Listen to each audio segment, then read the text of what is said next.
ಸತ್ತಿರೋನು ನಮ್ಮ ಪ್ರಾಣೆಗೂ ಎದ್ದು ಬರಲ್ಲ.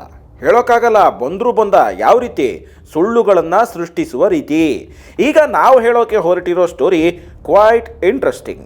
ಸ್ನೇಹಿತರೆ, ಇತ್ತೀಚೆಗೆ ಗುತ್ತಿಗೆದಾರ ಅಂತ ಹೇಳಲಾಗ್ತಿದ್ದ ಸಚಿನ್ ಎಂಬಾತನ ಆತ್ಮಹತ್ಯೆ ಕೇಸ್ ತೀವ್ರ ಸಂಚಲನ ಹುಟ್ಟಿಸಿತ್ತು. ಅದರಲ್ಲೂ ಆತ ಆತ್ಮಹತ್ಯೆ ಮಾಡಿಕೊಳ್ಳೋ ಮುನ್ನ ಒಂದು ಡೆತ್ ನೋಟ್ ಬರೆದಿದ್ದ. ರಾಜ್ಯದ ಪ್ರಭಾವಿ ಮಂತ್ರಿಯ PA ಇಂದ ನನಗೆ ಮೋಸವಾಗಿದೆ, ದುಡ್ಡು ಪಡೆದು ನನಗೆ ಮೋಸ ಮಾಡಿದ್ದಾರೆ, ಆರ್ಥಿಕ ಸಂಕಷ್ಟದಿಂದ ನಾನು ನೊಂದಿದ್ದೇನೆ ಅನ್ನೋ ಡೆತ್ ನೋಟ್ ಅದಾಗಿತ್ತು. ವಿಚಾರ ಏನಪ್ಪ ಅಂದರೆ, ಸಚಿನ್ ಸತ್ತು ಸಾಕಷ್ಟು ದಿನಗಳೇ ಕಳೆದಿದೆ, ಆದರೆ ಸಚಿನ್ ಮನೆಯವರಿಗೆ ನ್ಯಾಯ ಇನ್ನೂ ಸಿಕ್ಕಿಲ್ಲ.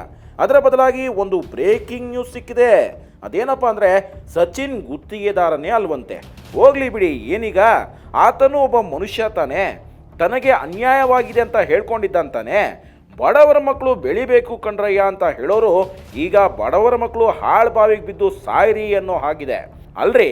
ದರ್ಶನ್ ಕೇಸ್ ಹಿಂದೆ ಬಿದ್ದಿದ್ದ ಪೊಲೀಸರು ಮಹಜರ್ ಮಾಡಿದ್ರೆ ಬ್ರೇಕಿಂಗ್ ನ್ಯೂಸ್, ದರ್ಶನ್ ಶೂ ಒಗ್ದಿದ್ದು ಬ್ರೇಕಿಂಗ್ ನ್ಯೂಸ್, ದರ್ಶನ್ ಶೆಡ್ಗೆ ಹೋದರೆ ಬ್ರೇಕಿಂಗ್, ಇದ್ರ ಜೊತೆಗೆ ಹಲವು ಫೋಟೋಗಳು ಲೀಕ್ ಆಗಿದ್ವು. ಆದರೆ ಸಚಿನ್ ಆತ್ಮಹತ್ಯೆ ಕೇಸ್ನ ತನಿಖೆ ಏನಾಯ್ತು? ಪೊಲೀಸರು ತುಟಿ ಬೀಸ್ತಿಲ್ಲ. ಯಾಕೆ? ಒಂದು ಸಾಕ್ಷಿಯ ಫೋಟೋಗಳು ಲೀಕ್ ಆಗ್ತಿಲ್ಲ. ಯಾಕೆ ಸ್ವಾಮಿ?